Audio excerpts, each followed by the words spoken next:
If you're interested in Greek mythology, but you've only ever studied it at the casual level, you may or may not be aware of these things called divine epithets. Divine epithets are pretty common in primary source mythical texts and translations of said text, but they're not always easy to represent in art, so you probably won't find people talking about them outside of an academic setting. And I think that's a shame, honestly. Epithets add a whole new dimension to mythology, because they assign attributes to gods that put them into perspectives we wouldn't normally think of them in. In the stories themselves, the epithets allow us to learn more about the god they describe, but in a meta sense, the epithets can tell us even more about how the people worshipping those gods felt and envisioned the deity. And if we know what ancient people thought of their deities and how they felt about their deities, that gives us insight into what they valued.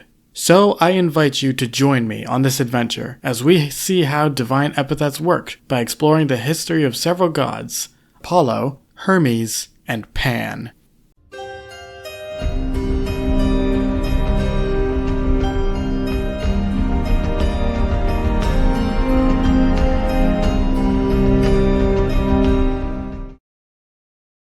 Consider supporting me on Patreon or Ko-fi. You'll find the links below. Thank you.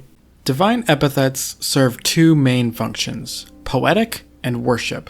I'll cover the poetry angle first, since that's simpler, and it's where you'll most likely first encounter epithets. Divine epithets were used in poetry kind of like filler words. If a poet needed to fill a spot in their writing to keep the rhythm going, they had several epithets in their head they could pull out at any time. These epithets were then placed into the song to keep the flow going. These epithets could be used in both worship and poetry, but some were exclusive to one field. For example, a frequent epithet of Athena is Athena the Grey-Eyed, and she's called that by Zeus in the Iliad. But this seems to be more of a pet name that Zeus gave Athena, in the same way a parent can address their child by a nickname instead of the regular name. Another more overt example of this is Ares, who is sometimes referred to as Ares, ruiner of mortals, by Athena. And again, this is another example of a family nickname, but in this case, it's a form of sibling teasing. It's highly unlikely that Ares and Athena were addressed this way in worship, because in the case of Ares, the negative implications of ruiner of mortals,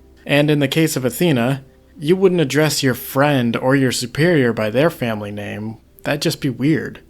Almost all of the Greek gods had multiple epithets, and no god better exemplifies this than Apollo. Most of you probably know Apollo as the god of the sun, but he has other godly domains as well, and we know this because of the massive amount of epithets he has. In worship, epithets are essentially titles, and titles can demonstrate powers that the god has control over. For example, one of Apollo's most famous epithets is Phoebus, which literally translates to light or shining. Therefore, Phoebus Apollo can literally mean Shining Apollo, which definitely sounds like a sun god title. However, Phoebus may be Apollo's most famous epithet, but it is by no means his first. There are other epithets which are far older and frame Apollo in much different divine roles. One of Apollo's oldest epithets is Apollo Pythios, or Apollo of Pythia. Pythia was the title of the head priestess at the oracle at Delphi. After the sun, oracles and prophecy are probably the next most famous divine domains of Apollo, but since Pythia is one of his oldest epithets, it's possible that in his earliest days, Apollo was a god of prophecy first and foremost. If you saw my video on the birth of Artemis and Apollo, which you should go watch after this video, you'll know that Apollo gained his domain over the oracle by killing the giant snake Python. It's possible that this epithet has a dual meaning, and is simultaneously praising Apollo's defeat of Python and his control over the oracle and prophecies. This would be a good time to say this isn't even an unprecedented concept for an epithet to symbolize an accomplishment. Athena has an epithet that, according to one interpretation at least, celebrates her victory over the giant Pallas, dubbing her Pallas Athena. Hermes also receives an epithet for slaying a giant Argus. In that story, Argus was guarding a mortal Zeus had an affair with on behalf of Hera. Hermes defeated the giant by making him fall asleep and killing him, thus earning Hermes the title Hermes the Argus Slayer. We'll revisit Hermes in a little while, but for now I want to direct our attention back to Apollo and his epithets. Apollo also has several epithets denoting him as a pastoral god of all things. One of these oldest epithets is Apollo Carneos, which may translate to Apollo the Ram, but it's not exactly clear. This epithet did not retain his pastoral theme though, and eventually it transformed Apollo into something resembling more of a war god. It may sound strange that a pastoral god eventually became a war god, but that'll make complete sense when I tell you that this Apollo was found in Sparta and the surrounding areas.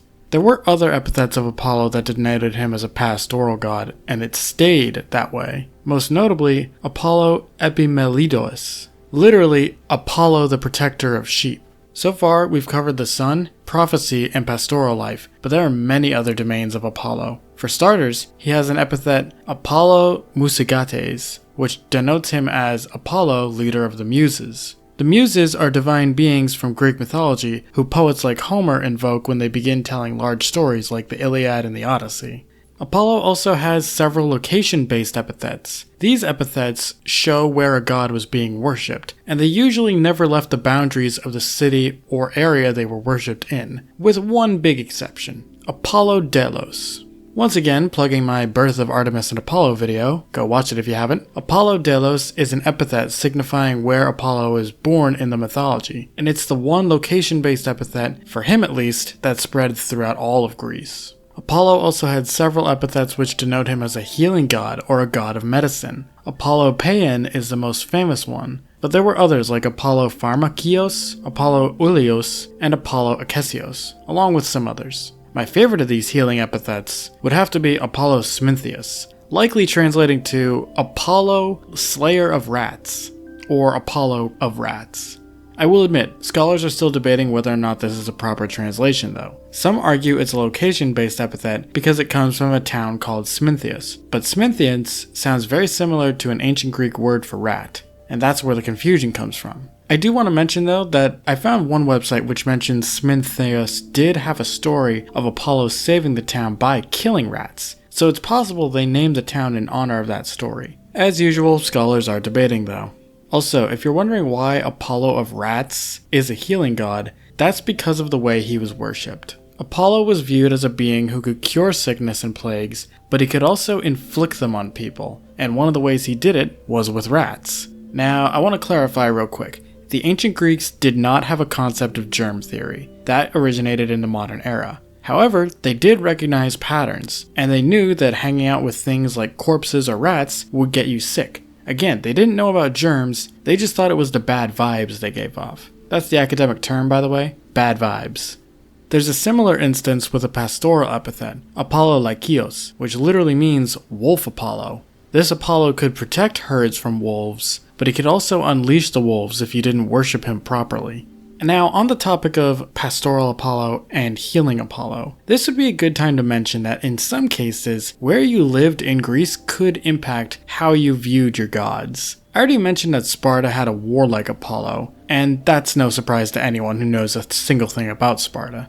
But all over mainland Greece, Apollo had more of a pastoral-focused epithet. Meanwhile, on the coast of Anatolia, aka modern-day Turkey, healing epithets were far more popular over there. These epithets weren't exclusive to these regions, but this example does show that a Greek from Sparta, Delos, or anywhere else in the mainland might have a different image of Apollo in their head than someone from Ionia or Sminthe in Anatolia. Now, don't get me wrong, these Apollos were not different gods. They were just different sides of the same god. It's kind of like finding out your introverted friend who plays D&D also likes going to the club on weekends. You're surprised and you didn't expect it, but hey, people are multifaceted. What I'm trying to say is epithets show different sides of the deities, and depending on where you live, what epithets you know your gods by can change how you view them, and when you lived too. Because despite the regional popularity of those epithets, eventually Phoebus Apollo outshined them all. Likely thanks to the popularity of the Iliad, which uses Phoebus Apollo a lot. And finally, I want to talk about the most interesting thing I learned while studying divine epithets. Remember a few minutes ago when I mentioned that Hermes gained an epithet by slaying Argus? That was an example of a character's name becoming an epithet, which does happen sometimes. However, the reverse of that, meaning an epithet becoming a full-on character, can also happen too, but it's far more rare and far more meta. There is at least one instance in Greek mythology that I know of, where a word that started as an epithet eventually evolved into a full-on deity, and that's because the people worshipped that epithet enough for it to evolve. And funnily enough, in both of these instances, it happens to Hermes. Now, if I want to explain this properly, we have to backtrack and talk about a much less well-known god, Pan. Now, don't get me wrong, when I say Pan is less well-known, I don't mean he's a nobody. He's probably the most famous non-Olympian deity aside from Kronos. I mean that we as a society today know less about Pan because there isn't a lot written about him in the historical record. Pan's worship was originally done in Arcadia, a place north of Sparta on the Peloponnesian Peninsula. There, he was a god of the wild and pastures. Basically, he was worshipped in primarily rural areas whose first concern was food and survival, not writing down their history or religious practices. And it's due to this lack of writing, we don't know a lot about him. In other cases, I would normally turn to archaeology, but instead, we actually have to go to linguistics for this specific case. I will admit, I'm not a linguist, so I am fully trusting the experts on this one, but I feel comfortable sharing what I've learned because it's coming from Oxford University. Man, it feels weird saying Oxford University. Like, almost redundant. Most people, you just say Oxford and they know what you're talking about. It's like Harvard University. You just say Harvard. You don't need the university part. Now, before we talk about the mythology, we need to talk about one other thing. Proto-Indo-European. For those who don't know, through linguistic analysis, scholars have reconstructed an ancient language, which is theorized to be the ancestor of many European and Indian languages. They did this by comparing words from languages all over Europe and India and seeing how they're similar. It's kind of like how Spanish, French, Italian, and some others all have similarities because they descend from Latin, except this is on a much larger scale, and the similarities aren't as obvious because more time has passed. Scholars have essentially reconstructed what they believe this language could have sounded like, and they have called it Proto-Indo-European. I'm not a linguist, so that's as much of an explanation that you'll get out of me, but there are plenty of other YouTubers who have made videos on Proto-Indo-European, so if you're interested in that, go check it out. It's wicked cool stuff. Now, by emulating their work, mythology and religion scholars have pieced together a Proto-Indo-European mythology, which is also theorized to have existed. They did a similar process, except instead of comparing words, they compared stories across several ancient cultures, specifically looking for tropes and story beats that are repeated all over Europe and India. There are many gods that are theorized to have existed in the Proto-Indo-European religion, the most famous being the theorized Skyfather archetype. For this video, we're focusing on a different god in the Proto-Indo-European mythology, a god whose name is this. And no, I will not even try to pronounce that. This pastoral god is theorized to have existed, but due to time and cultural drift, it exists in two new forms that we know of today, Pan from Greece and Pushan from India. We know this primarily thanks to linguistic analysis, since in their native languages, the names appear to be related. It is not just the names though, they do have similar characteristics. For starters, Pushan and Pan are both depicted with beards, and are related to goats in one way or another. They're also both pastoral gods who watch over flocks. Where they differ is far more interesting though. You see, Pushan is also a god of travelers, both living and dead, meaning that he guides people into the afterlife. He's also a tracker who is excellent at finding things. Pan doesn't have any connection to those attributes, but Hermes does. So what's the deal? I will say, Hermes having vague similarities to a Hindu deity doesn't automatically mean that they're related. There has to be something else, but thankfully, there are several other factors. The current scholarly consensus around this idea is that Hermes used to be an epithet of the god Pan. The evidence for this comes from the fact that Hermes is a god of travelers, and specifically, the artifacts travelers prayed to. In ancient Greece, there were these religious artifacts all over the mainland called Hermes. These Hermes were seen as sacred, and travelers would pray by the Hermes, asking the god of travelers for protection. As of the recording of this video, the academic idea is that in the earliest days of ancient Greece, Pan was the god of travelers, but it wasn't Pan as we know him today. The original Pan was likely more similar to Pushan. He was still a god of the wild, but he was sort of like a fusion of Pan and Hermes. He likely covered the wild, travelers, pastures, and escorted people into the afterlife. As a god of travelers, he likely had an epithet referring to him as Pan of the Travelers, or even Pan of the Hermes. Eventually, this Herm epithet split from Pan, and surpassed him, becoming a god in his own right, Hermes. I know, this sounds crazy, an epithet becoming its own god, but there is evidence that supports this. Aside from the stuff I already mentioned, like the similarities between Pan, Pouchon, and Hermes, and the Hermes' existence themselves, the final two pieces of evidence are that number 1, Arcadia, aka the place that was the center of Pan worship, also has the earliest evidence of Hermes worship throughout all of Greece, meaning that Hermes likely originated there. And 2, if you look at artwork depicting Hermes, in the oldest art, he's shown with a beard, whereas by the time we get to classical Greece, he's depicted as a much younger god like Apollo and Dionysus. No beard. On its own, this art example wouldn't mean much, but when you combine it with the other pieces of evidence, it really does start to seem that in the earliest days of ancient Greece, Pan and Hermes were the same deity.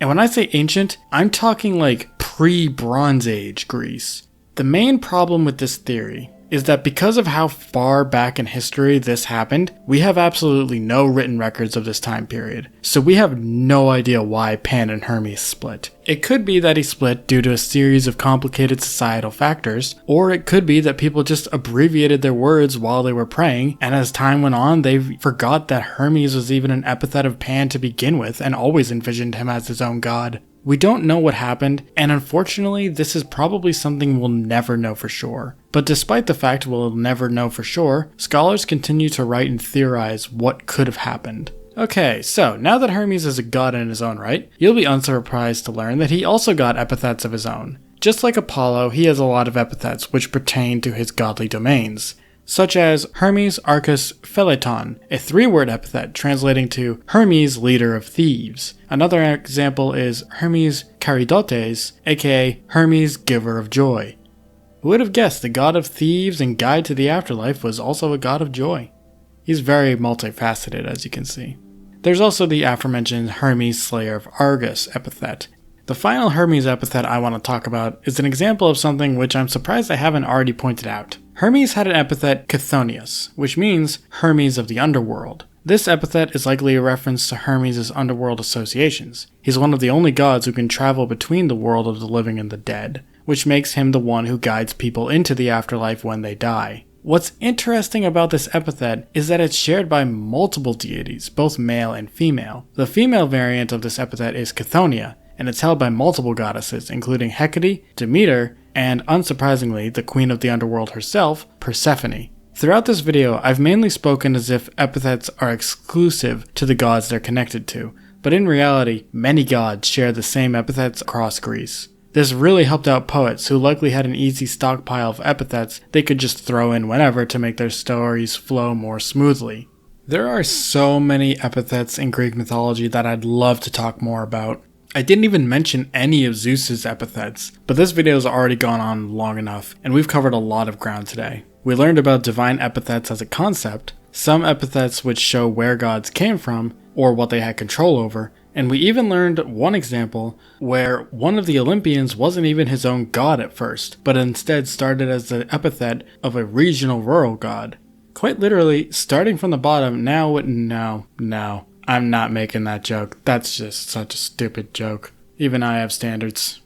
If you made it this far into the video, I want to thank you so much. I bet you enjoyed it if you're still watching, so why not consider supporting the channel? You can do so by leaving a like and a comment telling me what you thought of this video. I also have a Patreon, Ko-fi, and other methods of financially supporting me, which can be found below. There are also these recommended videos on your screen right now, so why not click one of those? So until next time, have a good one!